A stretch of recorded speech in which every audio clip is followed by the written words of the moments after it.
Pemeran Ko Ahong di sinetron Sidul Anak Sekolahan meninggal, Rano Karno sebut selamat jalan sahabatku. Pemeran Ko Ahong di sinetron Sidul Anak Sekolahan hingga trilogi film Sidul meninggal dunia.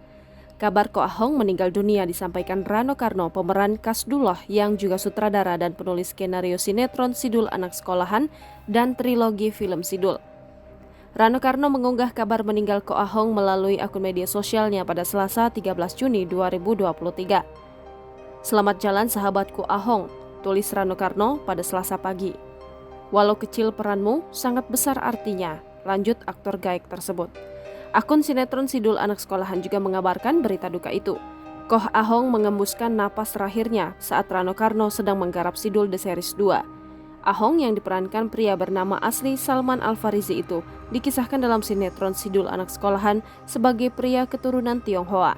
Ko Ahong yang juga diketahui bernama Kasiman ini mulai dimunculkan Rano Karno sejak awal penggarapan sinetron Sidul Anak Sekolahan di tahun 1994. Ko Ahong yang diketahui berdarah Tionghoa dan Indonesia ini diceritakan sebagai mitra bisnis Rohim, ayah Zainab. Dalam ceritanya, Ko Ahong sempat dijodohkan dengan Zainab sebelum akhirnya patah hati karena Zainab memilih menikah dengan pria lain. Jangan lupa subscribe, share, komen, dan like ya!